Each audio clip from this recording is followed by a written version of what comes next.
This is Patrick Russell. I'm interviewing Stanley Saltz for the first time. This interview is taking place on June 18th, 2016 in Delray Beach. The interview is being conducted by the Making History Project. You were telling me earlier a story about when you were growing up in the Bronx. That's where you were born, right? Right. And when was that? When were you born? 1925, September 25, And that was in the Bronx? in the Bronx. All right. And tell me back then, tell me a little bit about how the Bronx was. Well, those days it was great. No air conditioning. We sweated through the summer. But we always had friends. And it kept us busy. Schoolwork. My mother and father always said, you'll go to school till you're 120 years old. You're going to finish high school. I says, okay, Dad, whatever you say. And how big was your family? Well, I had a sister and a half-brother, and that's it. And my sister died just recently. Sorry to hear that. And your sister was younger or older? Younger. And your half-brother was younger or older? Older. Older. Okay. And how was your family? How did you get along with everybody? Loved it. We had a good family. We all cared about one another. My father was a hard-working man. My mother was from the old country. But her job was to keep a clean house, feed the children, take care of them, and that was it, and take care of her husband. What old country was she from? She was from Poland. Do you know what part?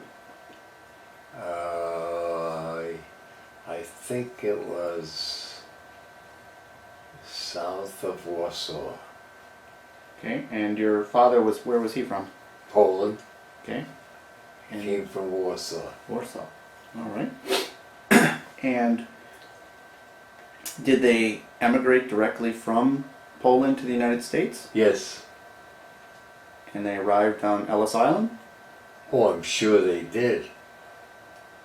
I think there's records of it. My father, he came over probably in 1890, and my mother must have come over about 1900. I don't remember exact dates. But his wife, his first wife, my father's first wife, died of influenza. And my half-brother, he couldn't take care of himself. You know, he was being a widower. So he put him in a home while he was working. And then he met my mother and they got married. And that's the story. My mother couldn't be a good stepmother. So she made my father get rid of my son, my brother. Hmm. And then, Was that hard on the family? yeah. And, More so on your father, probably? Pardon me? More so on your father? Yeah. But my father was a great guy. I never heard him complain about anyone.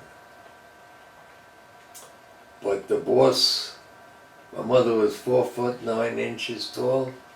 She was a big boss. So you know what happens. If she wants him out, he went out. Well, that's why my father loved to go to the movies, to get away from my mother. Okay. So, what were you doing before the war, World War II? I was a student in high school, and when the war started, I wanted to enlist, and my folks said, no way. So I used to run to the draft board. When am I gonna be called up? And they took me right out of high school and sent me down to Texas. My father and mother couldn't say no. The government called me. So that was my way of breaking the apron strings of my mother. But I enjoyed every moment of freedom. And my whole personality changed the day I put on an army uniform. I used to be afraid to speak to a girl or to ask a girl to dance. I was a very, very introverted person till I put on the uniform. Then watch out. Okay, so you were anxious to get involved, and why was that? What made you want to join the Army? What made me want to join the Army? I think politically I was a patriot, and I also wanted to get away from my parents. I wanted to live a life like a normal guy. But that was it. So a sense of adventure Yes, definitely. and serving a cause. Okay, so, and you were drafted, Yes. and how did your family feel about you being drafted? They couldn't say no. They couldn't complain. But they weren't initially delighted. No. And when you got drafted, it was into the Army, U.S. Army. And do you recall what unit you served with? I was sent to Camp Upton, and then I went down to Texas to let's see what the camp was. It was near Dallas, Fort Worth, and Camp Walters, Texas. We didn't know where we were going. But one day I looked out the window on the train and I see somebody riding a horse. Anyway, I guess we're away from... Took 4 days to get down there. And then we were sent for training. Okay. And were you in the infantry? Yes, And what infantry division were you in? 75th Infantry Division. Okay. And what year was this you were drafted? 1944. Okay, 44. And so you were 18 or 19? I was 18 and a half. Alright, so you just got out of high school, you got drafted, and you're now in Texas doing your training. And how was basic training? I loved it. It was tough. But you got to remember that I was a young Jewish kid that weighed over 220 pounds. And in 17 weeks, I saw muscles I never knew I had.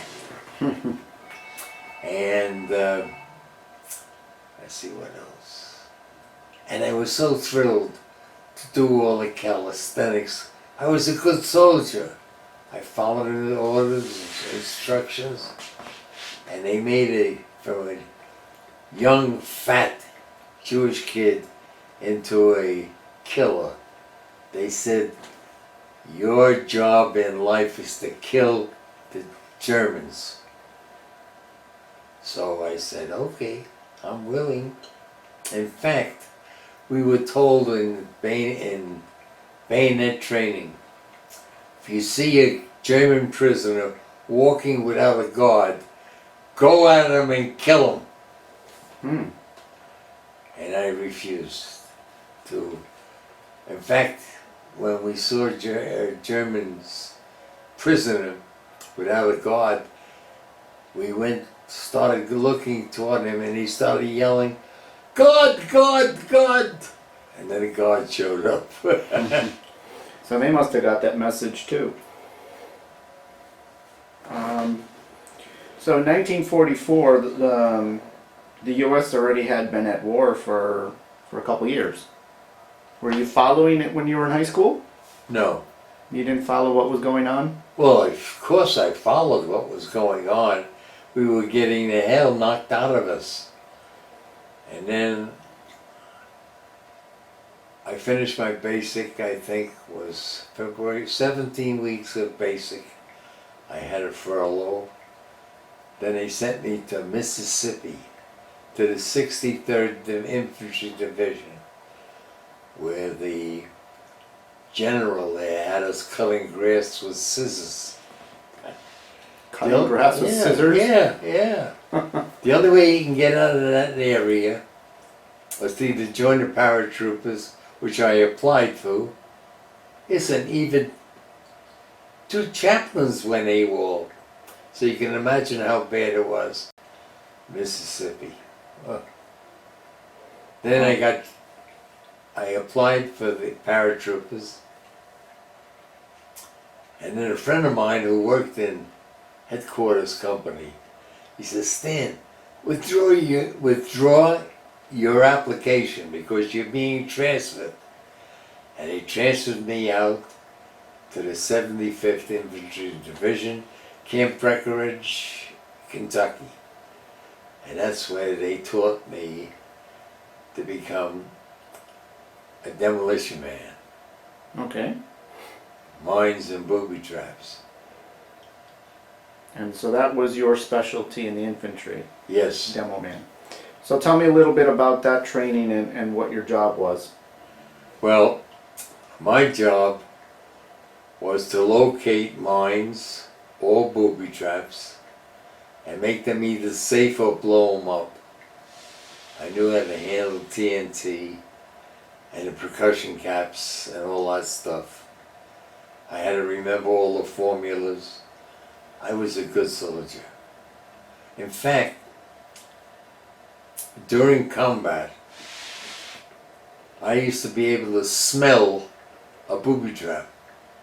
I don't know why, but if I came close, I can smell something. Did they teach you that? To smell the different compounds? No, So this came natural to you. this came natural. And did you ultimately deploy overseas? Excuse me? Did you ultimately deploy overseas? Yes. And where was that? That was, we went, let's see if I remember, November 44. No? Couldn't be November. Probably October. We went over and we went to Le Havre. We got off the boat climbing off the ropes because there was really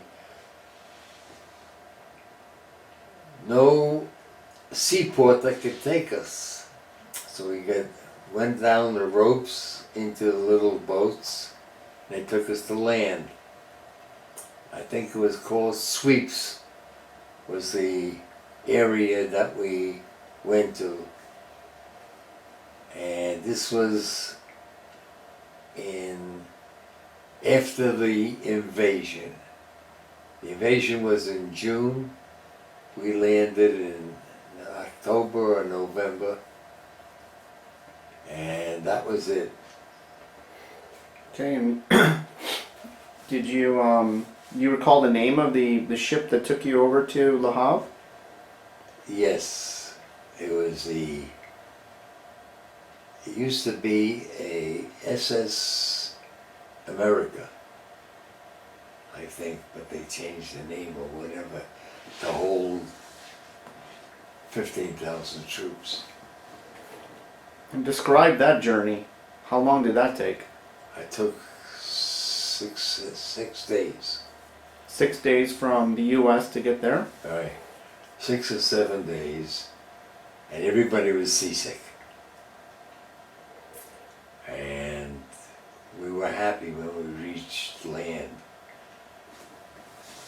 And the area, the area that we went to was an area called SUIPPES sweeps. And we lived in pup tents. And that was it. Did you do any training while you were there? Oh yeah. And what were you doing specifically? Well, marching, bayonet training, rifle range, all that stuff. And what type of equipment did you personally carry? I carried a carbine, was issued to me, 30 caliber, and gas masks was issued to us, which we threw away. The gas mask and kept our TNT and primer cord and all that stuff. I was transferred to the A&P platoon headquarters company, 291st Infantry. And what other type of equipment or weapons were you qualified to use? I could use a pistol 45. I was taught to use a BAR, Browning automatic rifle. Was that fun to shoot? Yeah. It was a big gun. Oh yeah. And we were taught to use the machine guns. Every weapon, mortars, we were taught to use mortars. You never knew what you were going to use. But I found out later on in combat, we met some tankers, and I swapped a carbine for a submachine gun.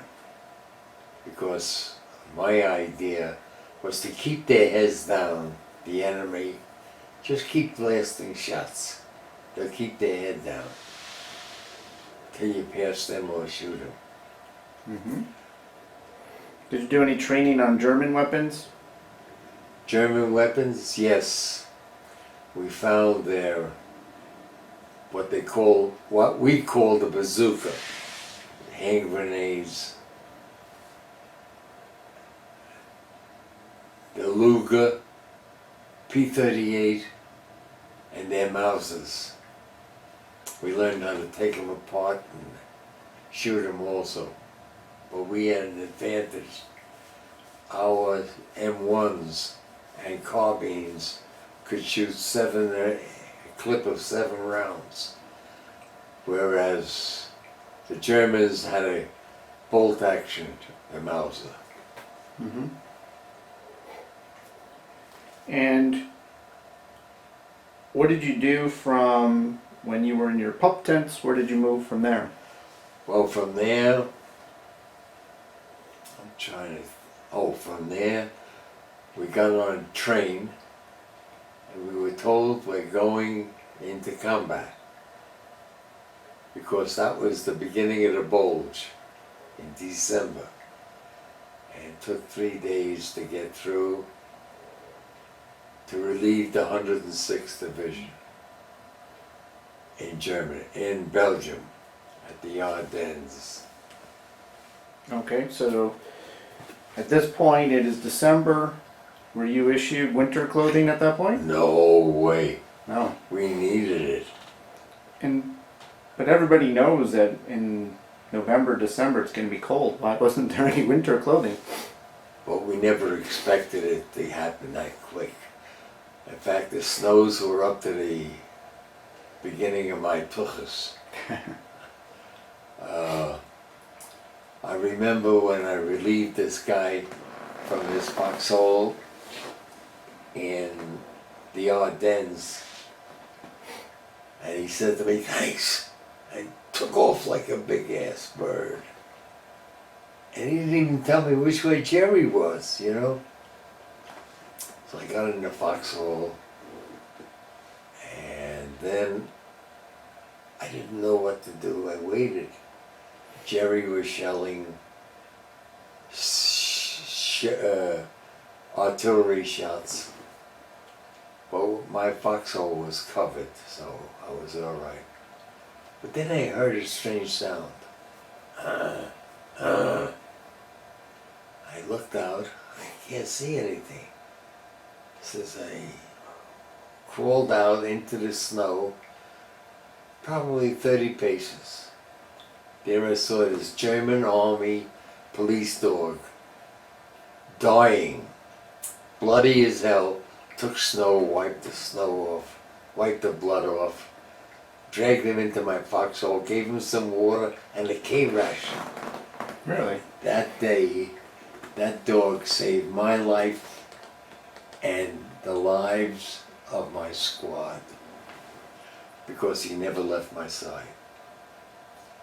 And that was December 24th, 1944, Christmas Eve day, Mm-hmm. and I named him Santa. All right. So, when you first got into the Ardennes, you remember what day that was?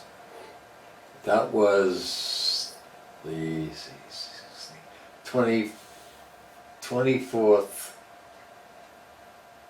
24th of The first day. December. Okay. So the first day is when you found Santa. Yes. Okay. So by that time, the Germans had already made their advance and pretty much surrounded everybody. Yeah, All right. And you were coming in to help out. yeah. You were thrown into the thick of everything. Oh yeah, And this is your first combat mission. right. How'd you feel about that? Never thought anything about it. I remember the words of my sergeant when I went into basic training. He says, Saltz, you will not die. I believed him. We did what we had to do. It was a place called Saint Hello or Petit Hello. That was in the southeast part of Belgium, in Poteau? the Ardennes. Poteau? Poteau? Yeah. Okay, I've been there. Uh-huh. All right, small little town. Yeah. All right. And what separated Petit and Grand was the Salm River, S-A-L-M. You can really run, you get a real good start. You can jump over to what they call the river. But anyway, we stopped the Germans' advance and we just kept going. So you're in your foxhole. It's the first day of combat. You're a Jewish boy from New York, the Bronx. Up until that point, had you heard about the Germans and their treatment of Jewish people? No, You hadn't even heard anything? hadn't heard a thing. So, I know one thing. We were taught if you're Jewish and you're captured, throw your dog tags away because they had an H on there for Hebrew. did you ask why? Yeah. And what did They they tell said- you? Hitler has a cause to kill Jews. So whenever I went on patrol, everybody wanted to go on patrol with me. Why? Santa could smell a German half a mile away. Really? He would bark? Or what would he do? He would stop. He'd pull on my pants or my leg, and we would stop and then continue. He was a godsend. And at that point, what was your rank in the service? PFC. Okay. I should have been a Tech 5 since I had a specialty. But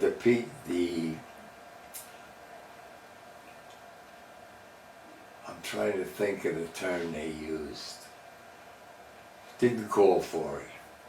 They didn't have room for a T5. But I ended up with a PFC. I'm very happy about that. Okay. And so you were part of the 75th Infantry Division.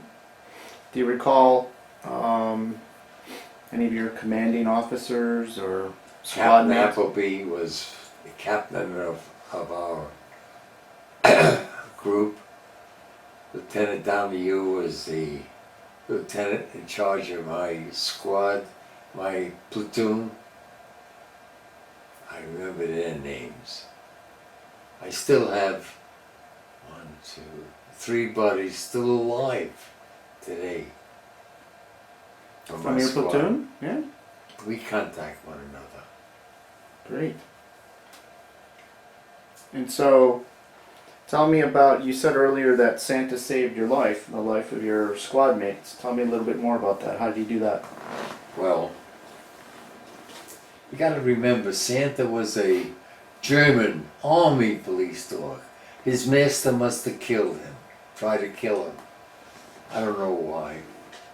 But Santa always stayed at my side. When I got hit the 15th of January, it took me back. This was during an attack in Grand Hello, Petit Hello, and they took me back to the aid station. Santa wouldn't let a nurse come near me till I said, "Stop!" Then he washed me up, cleaned me up, sewed me up, back up on the line. That's why Santa kept us alive. Did you ever make it to Bastogne? No, we never did. From there we went to France. Colmar. Colmar, we met up with the French Army, First Army. All they did was drink. But I came across, the first thing I came across was a wooden German mine. You couldn't detect it with minesweepers, so you had to go with bayonets. You said wooden? Wood. Hmm. And we weren't allowed to use artillery. Why? Because the French government felt that was the home of, what's his name? The guy that was in charge of the French army. Anyway, that was his home. They wouldn't let us use artillery to take it down. So we had a lot of casualties. De Gaulle was his name. Mm-hmm. Comes back a little bit at a time. And from there, we went to Holland on a standing situation. We all had fresh eggs delivered every morning by the farmer's daughter. 80 dozen eggs. We never had hot food. Those were the days. And we all had a good time. That was the first time I was able to take a shave. I went into town and I'll never forget the barber with purple stuff on my face. It felt so good to get rid of that beard and all that. Take a shower. Wow. And so, when was the last time you took a shower before that point? I didn't.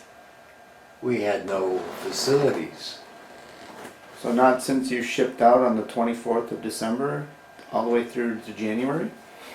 That's right. Hmm. No, we had nothing.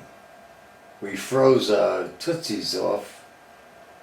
In fact, I still get 100% disability because of frozen feet and PSD. Mm-hmm. Were you involved in any combat actions? Yes. Tell me about some of them. Well,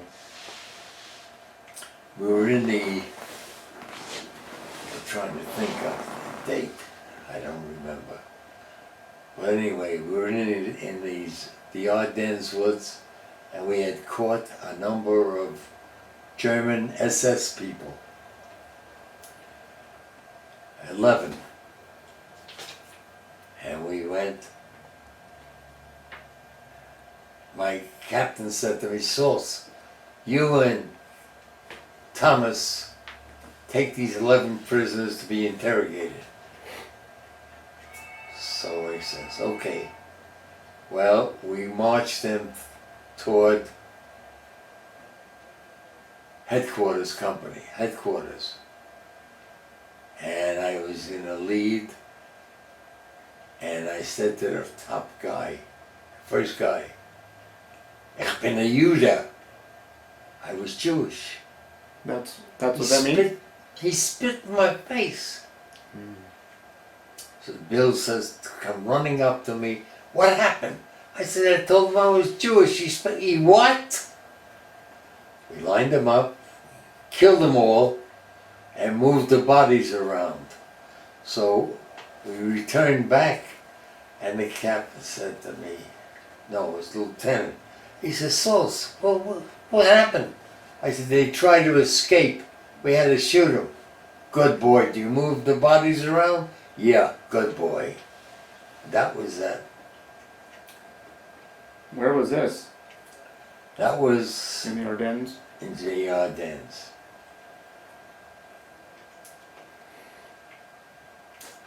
Any other combat that you were involved in? I was involved in every type of combat you can think of. We were, let me see now. We had to sweep an area that we were going to attack the next morning. And this was in the middle of the night, and we're sweeping, and Jerry threw up flares and started throwing mortar shells at us. So my Sergeant Morling was supposed to sweep 1,300 yards. And we only swept about 10. And my Sergeant Morland, I'll never forget that son of a gun, because Morland said, if anybody asks you, we swept the 1,300 yards. Let's get out of here. So we went back. That next morning we started the attack. And I saw some tanks come up the road, and one got hit with a mine. That was past the area that we had swept. And I said to myself, that son of a gun, he just killed a lot of guys for no reason, because guys used to follow the tanks up and back them because they could use that as a hiding place so they wouldn't be shot at. And a lot of guys got killed. Oh, that hurt. But I'll never forget that. Never. You know what part of, what town that was near? Let me see. St. Vith. Okay. And this Okay. is still in, is this in December still? This was still in December. And tell me a little bit about, describe the process of sweeping. What does that mean? What do you need to do? Well, the process was to use a minesweeper. You swept an area, and if you heard a sound, you put something there. We had markers on the mine, and we would come back later on after we found any mines and blow them up, each individual. We wouldn't try to even take them out because could be booby-trapped underneath. So we took them out, we blew them up. Those 11 prisoners that we killed, my friend Mike Fuller was climbing up into a hayloft, and I said, Mike, you're gonna get killed that way. He says, you're right. And that's when we caught the 11 guys. But we were cold, we were hungry. Of course, the K rations, the C, you couldn't use C rations because then you have to build a fire. to warm up the food. K-rations you ate out of the cotton. Mm-hmm. I'll never forget Santa eating a K-ration. Oh man, brings tears to my eyes. What happened to Santa? Santa had a bad habit. He can never take care of bodily functions on wood or anything but the ground. When we were on our way home after the war was over, we were on our way home and a train stopped for a moment. Santa jumped off to take care of what he had to, and the train started up again, and we lost him. Oh no. To this day, we still cry over that. My whole squad. It's just a terrible thing. It's worse than having your buddy killed, because he saved all our lives. Hmm. And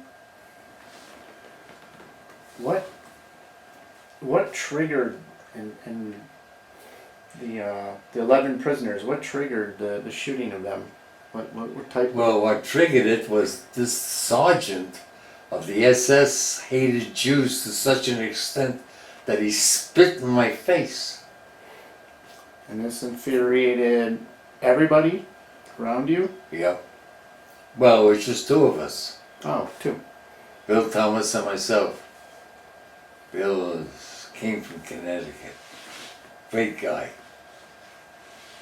And that's what started it. And prior to that time, had you been in combat against the SS? Yes. Did you find them to be particularly tough? They were no tougher than any soldier. But they believed well what Hitler told them. I don't know. So you mentioned that earlier that you came across one time a tank. Tell me about that type of battle. How'd you deal with the tank? Well, the tank, the Germans had a Tiger tank that would scare the hell out of you.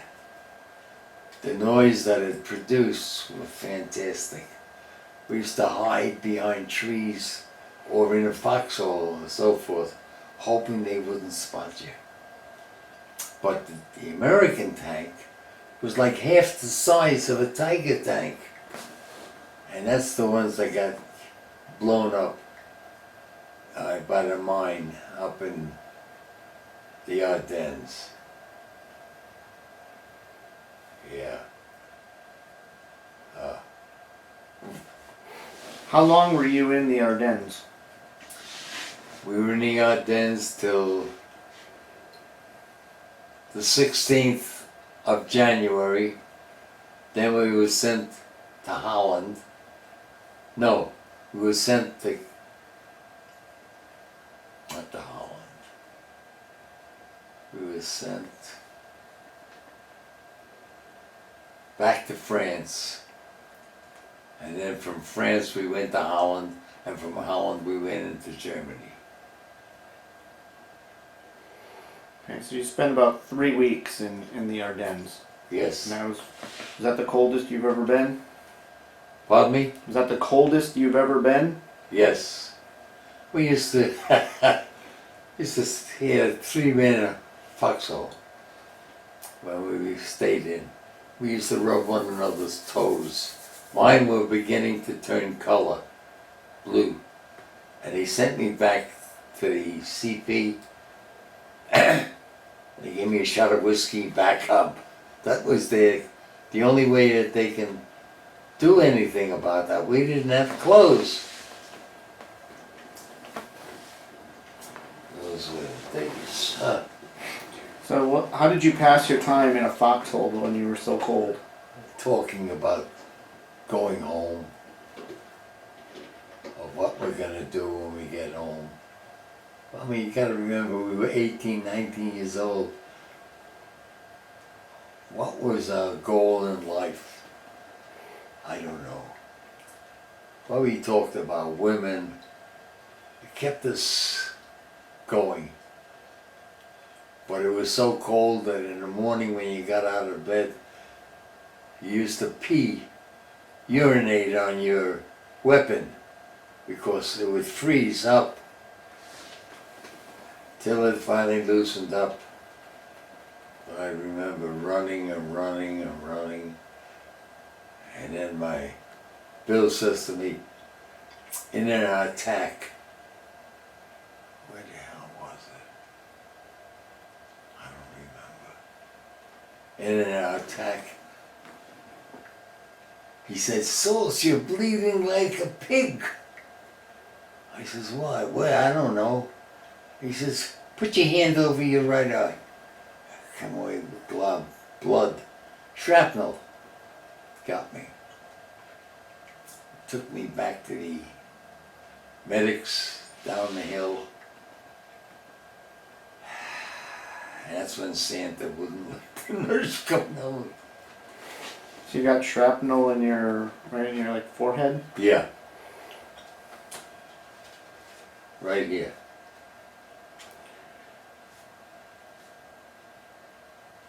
Were you, how else were you injured during the war? Well, I was injured by shrapnel in the rear end.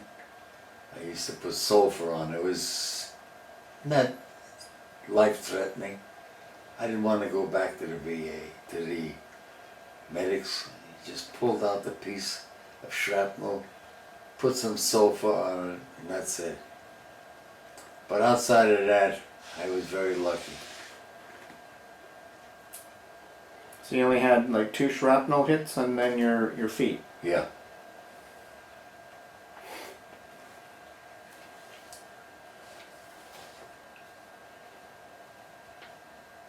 I remember a very, very funny incident.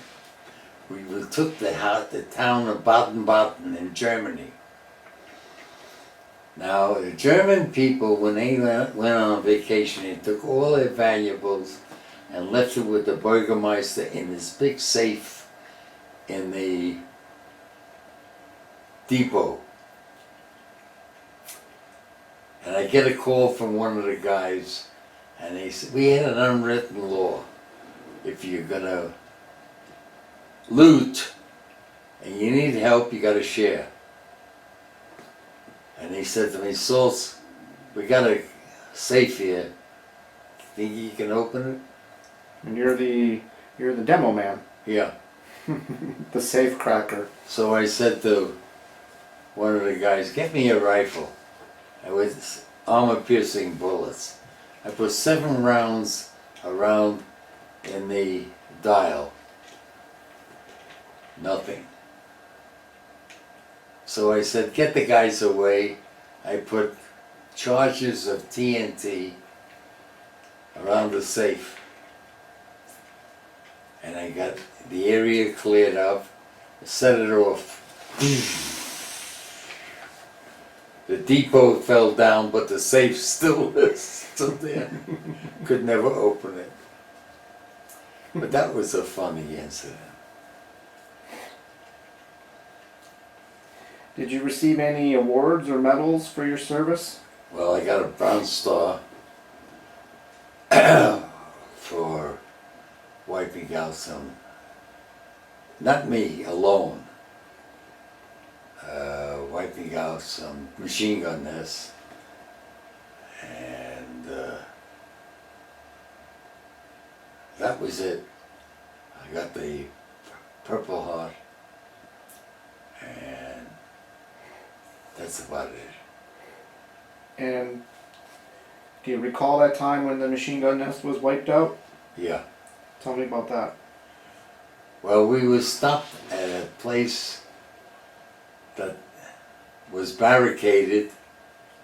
They stopped the forward movement of our division. And... Do you recall where? Pardon me? Do you recall where? I'm trying to think.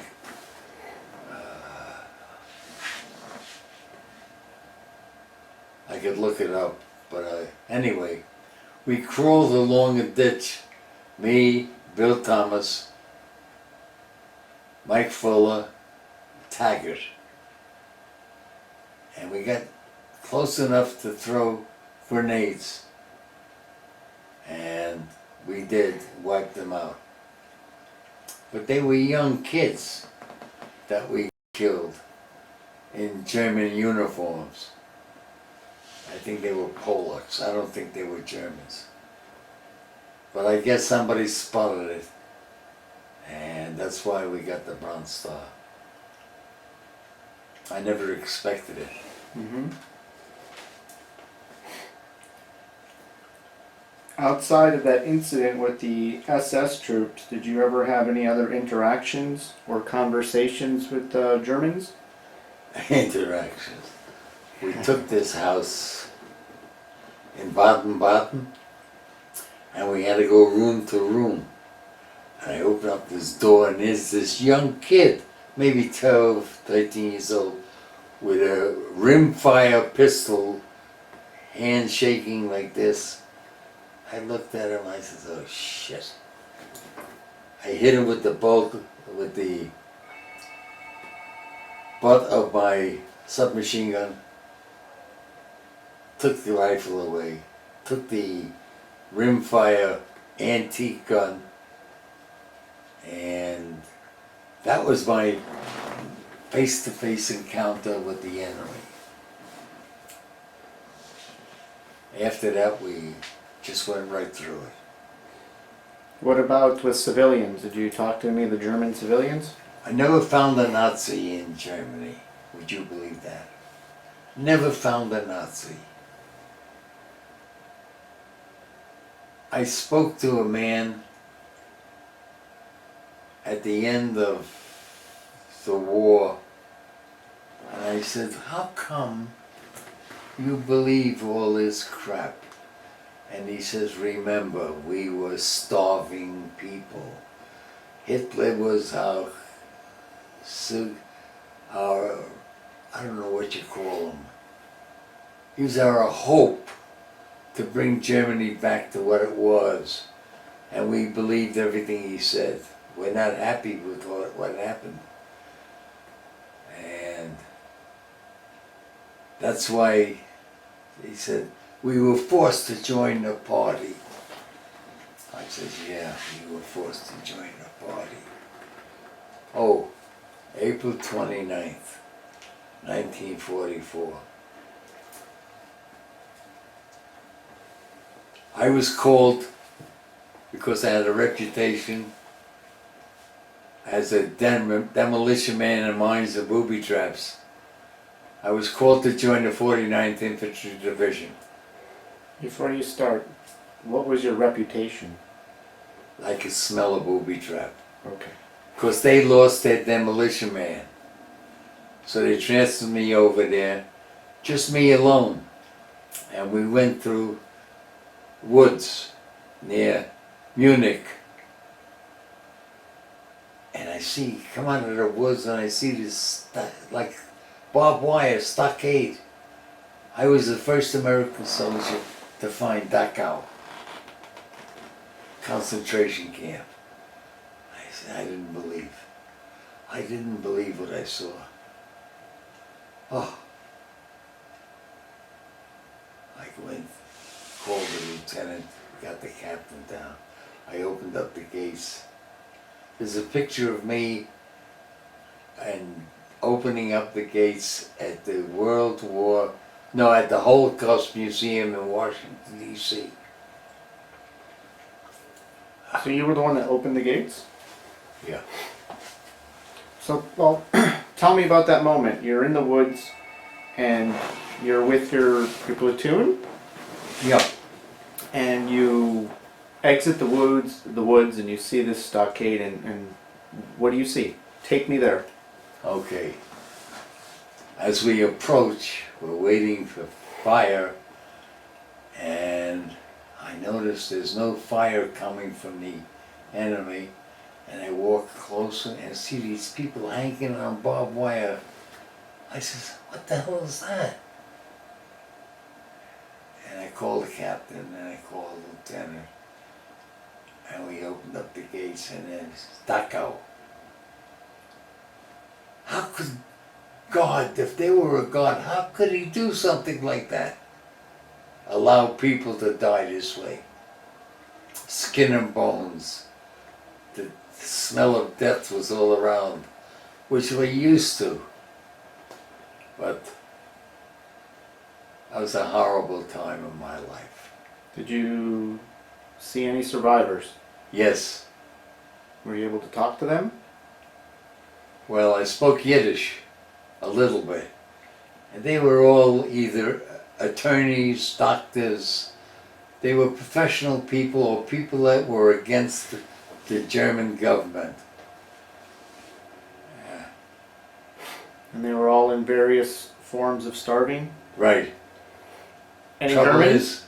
Trouble is we gave them whatever we had for food, but which was a wrong move. I know one guy gobbled up a chocolate bar that we had, survival chocolate. He died right there. Just keeled over. His body couldn't take the richness. And we were told, don't give them anything.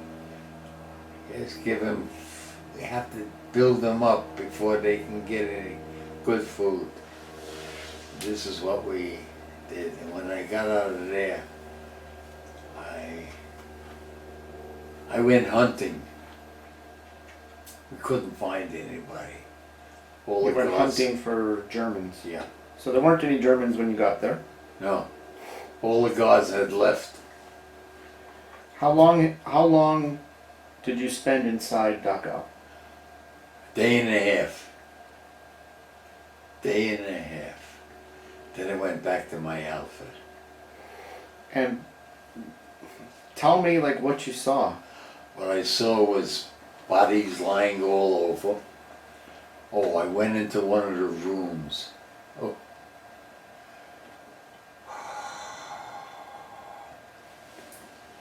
There was a woman that was lying on a concrete table, legs tied together, arms strapped down, and she was pregnant and she was in the throes of childbirth. She was dead, but the expression on her face haunted me for years. Every once in a while it comes back. The expression on this woman's face, who was trying to give, her body was all blue. Blue. From the kid pounding to get out. It couldn't get out. Oh, that was horrible. That was truly horrible.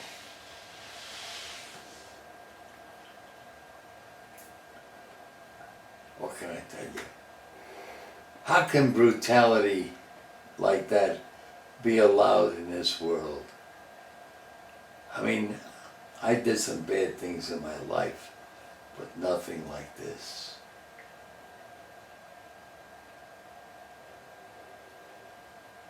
Did you see were there piles of bodies? Yes. And did you see the crematorium? They only had three ovens. This was not an extermination camp. This was only to be held, strictly all men, no women. Women were used as experiments. Like they wanted to find how long this woman would last. How could you do something like that? And this was all documented. Oh yeah, I'm sure. So once you realized what was going on, at first there must be a shock level, right? You walk and you can't even comprehend what you're seeing. No, you don't believe. But once you get over that, then you start processing it. And the fact that you're Jewish yourself, what went through your mind at that moment? That there's no God. That's the day I became an atheist. How could you do this to people? They're live human beings. You can't. I don't know. You gotta be a certain type. That's why I can't buy anything German to this day. I know I hold the German people responsible to this day for what was done there. They know what was going on. We didn't. How far away was the nearest German village? Probably a mile and a half. Did you go visit that village? Yeah. What did you see? I saw German people ashamed that we were there, ashamed of what was going on, like they didn't know what was going on. Come on. Railroad tracks used to bring boxcars of people in there. And that railroad track went through that village? Yes. And did you have a chance to talk to any of those German villagers? No. I had 2 German villagers that were laughing. I hit them both. The teeth went flying all over. You don't laugh at something like this. You knew what was going on. How could you? They were no better than a German soldier.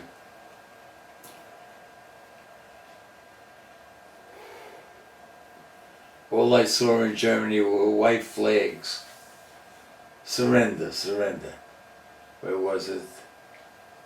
We were coming back from patrol and the German people said, Roosevelt died, war's over, Roosevelt died, war's over. They blamed the war on Roosevelt. I don't know. So would you say that running into Dachau was the most traumatic experience you had during the war? Yes. Definitely. I've seen a lot of bad things. I helped the guy put his guts back into his body. That was easy. But to take care of seeing all these bodies lying around like fodder, you know, terrible. How could you do it? I don't know. And it still troubles you to this day. Yes. It's bothering you right now. Yes. And you obviously lost friends there during the war? I was lucky. Nobody from my squad got killed. We got wounded, but not killed. You're very lucky. I am very lucky. That's because of Santa. That's the only good thing that happened to me. Well, this leads your story now from April 29th, the Dachau experience. Leads me to my next question. Have you heard the expression that war is hell? Yes, Do you agree with that expression? definitely. How so? Well, what do you want from poor civilians? If your enemy is soldiers, kill the soldiers. Don't kill the civilians all around you, or torture them, or whatever else you do. That's terrible. That's the worst thing that ever happened. I used to wake up screaming sometimes, seeing that woman's face, and I don't know.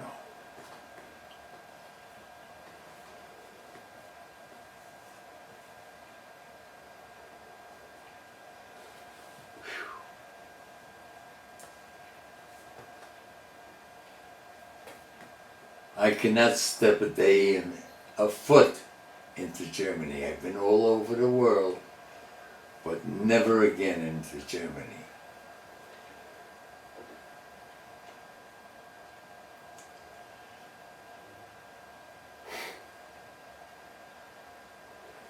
Prior to combat, they would announce, usually they would give you a warm meal before you would go into combat, right? No such thing. No? No, Okay. warm meal. We haven't had a warm meal. Oh yeah, one time they sent up in the Ardennes, they sent up pancakes that you couldn't bite into. So we used to flip them across the fields, and you can hear the "Oh, come out!" Germans. They thought it was a weapon. You were throwing the only pancakes hot at the meal- Germans? The only hot meal I ever got. I had hot coffee one time in Belgium.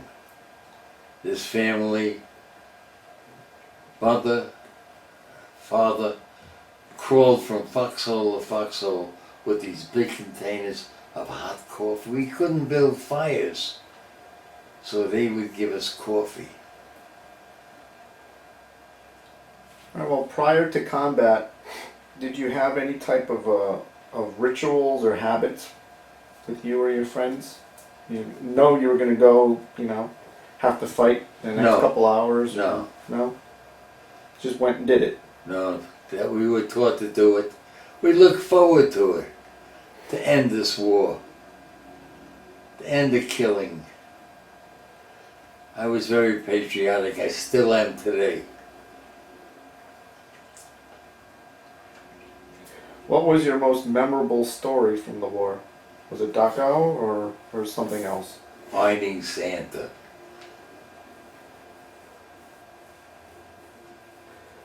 Now, you expressed some earlier about, you said PTSD.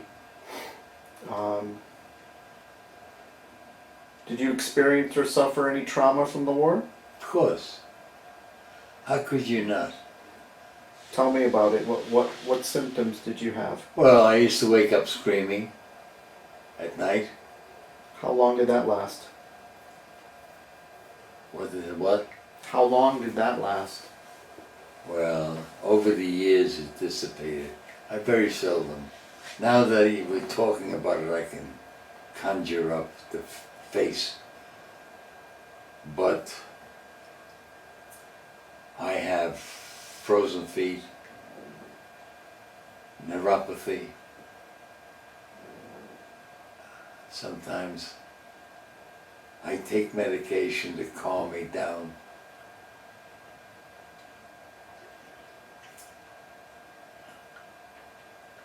I hate with such viciousness the German people. You know, I was sent over from Orsoi, which was a town in Germany, across the Rhine River, to Dortmund to find out. We had a squad that went across with us to find out where the German emplacements were in Dortmund.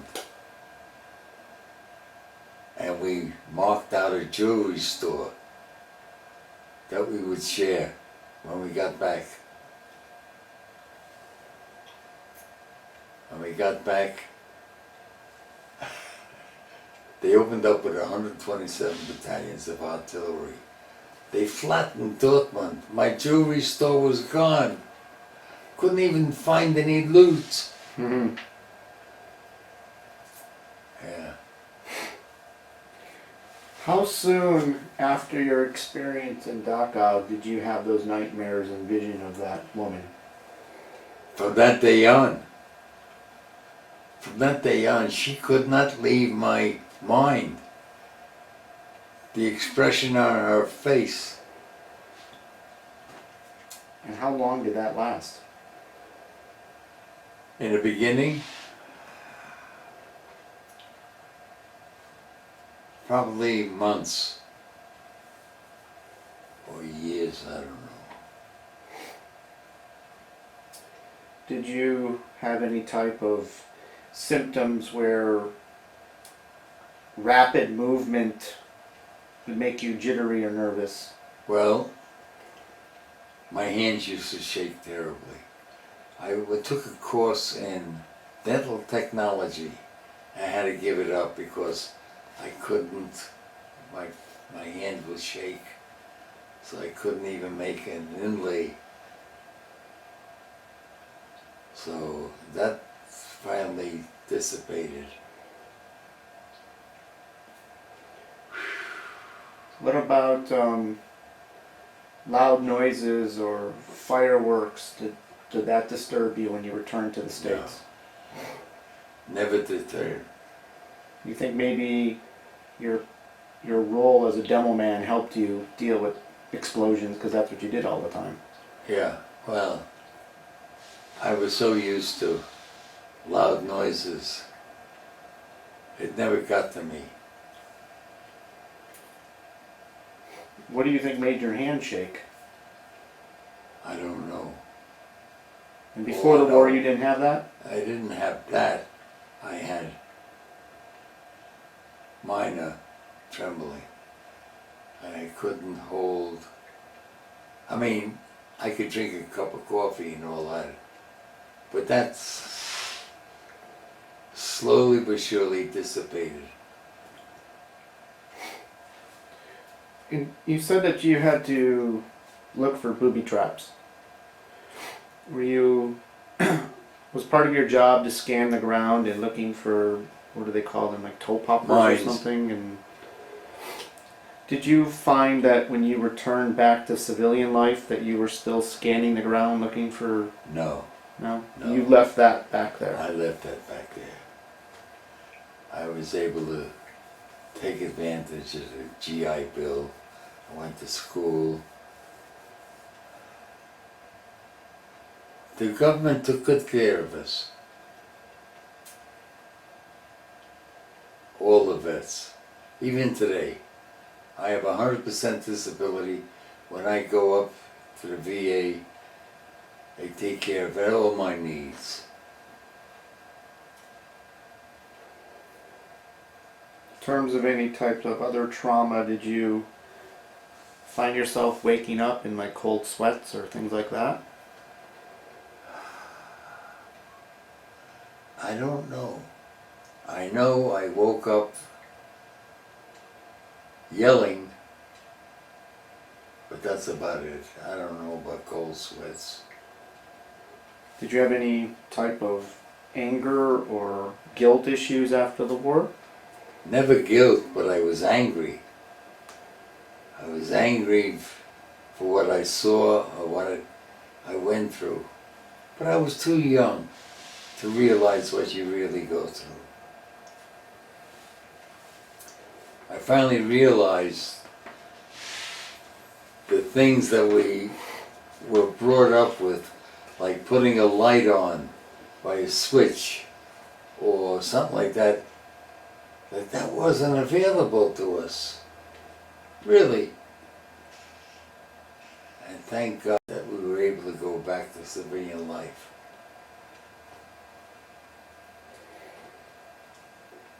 Did your experience from the war impact you when you returned home?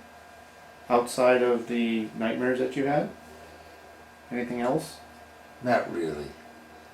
I came home. I was offered a very good job staying in the army, running a PX in Paris, but I wanted the accolades of I'm a hero. I'm a hero of my crew, my crowd, which was stupid and infantile. But it worked out well for me. You wanted your parade, Yes, and did you get that? yes. In Westport, Connecticut. And is there anything from the war, like what you saw, any type of trauma that still affects you today? I got neuropathy at the feet. No, outside of that, I can't. In terms of emotional or those issues? Emotional. Well, I used to blow my stack very quickly, but I took anger management and I'm on a medication and that's it. I'm a good boy now. Good old boy. And where were you when the war ended? Pardon me? Where were you when the war ended? I was in Le Havre, Camp Brooklyn, Le Havre. We started up these rehabilitation camps, and that's till I was able to get on a boat and go home and be discharged. When you say rehabilitation, you talking about for the civilians? No, soldiers. Okay. And what were you doing there? I was running a PX. That's why they offered me a job. And what's a PX? That's a service where you bought your toothpaste or all your needs. Supply depot. Yeah. And so, when you heard that the war finally ended, was there a big celebration? Yes. Celebration was when we heard the atomic bomb was dropped. We were scheduled to go to Japan, and that was canceled. When I heard that the bomb drop, I says, "This is it. We're going home." And we did. Were you getting a little nervous about having to go to Japan? I wasn't nervous about anything. I knew I will not die. Because your sergeant told you that. That's right. And when did you return to the States? I returned to the States in February. In February of '46, and discharged in March 4th, I think, or 5th. But I was so happy.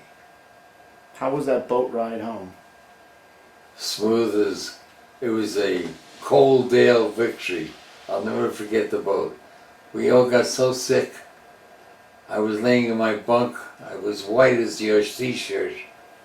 And a nurse came down, woman, and she says, "Get your ass out of there. You want to die in that cot?" Got me up in the air and fed me. That's when I learned I'm going to make a good life for myself. And how were you welcomed when you returned home? Well, there was a big sign over my door in my house. "Welcome home, Stanley." And all my friends, they all came to me. Although we missed a few guys. 2 were lost in the invasion, June 7th, June 6th. But outside of that, most of us survived. When you came home, you were wearing your uniform? Yes, sir. Oh, yeah. I had no clothes. Had to go find clothes. Did you participate in any type of victory parades? Not really. The parades were gone already, you know. It took you a while to get home. Yeah. And what did you do after you got back home? Well, I got my 52-20 shocks. That was the government's way of giving us a bonus. And then I started to say, hey, what am I going to do with my life? So I went to school, I went to college, and I learned how to be. I was a terrible student as a high school student, but when I really wanted to learn, I was an A student. And I learned hotel and motel administration, cooking, and all that stuff. And that was my life. What college did you go to? New York Community College. I got my associate degree. I was so proud of myself. I got an A rating. I knew I could learn anything.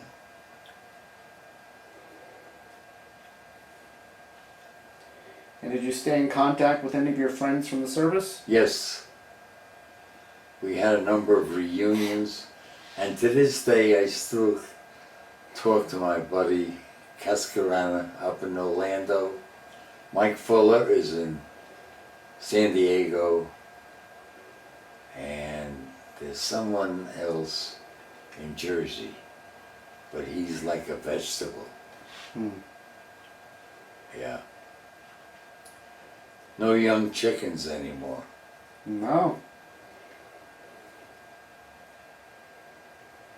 Is there anything you would like to add that I didn't ask you today? Well, I never hid anything from my family. Never. Good or bad. My son-in-law says, Stan, you should not tell anybody about you killed the 11s. It can be brought up on charges. I says, let him bring me up on charges. I told them everything. I gave them everything.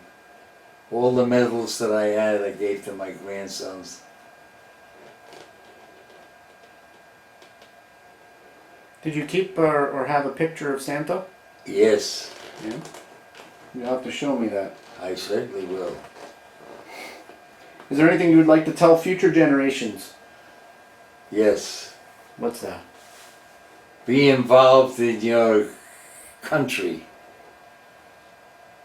Don't let some idiot take care of you. You take care of yourself. Don't rely on the country for handouts. Work. To this day, I still send in donations to OI, American Legion, DAV. There's another one. Veterans that are foreign wars. But they must think that I'm loaded with money because every mail delivery, all I have was, here, send money, send money, send money. I can't. But I'm very proud to be a vet. Well, I'd like to thank you for taking the time to tell me your story today.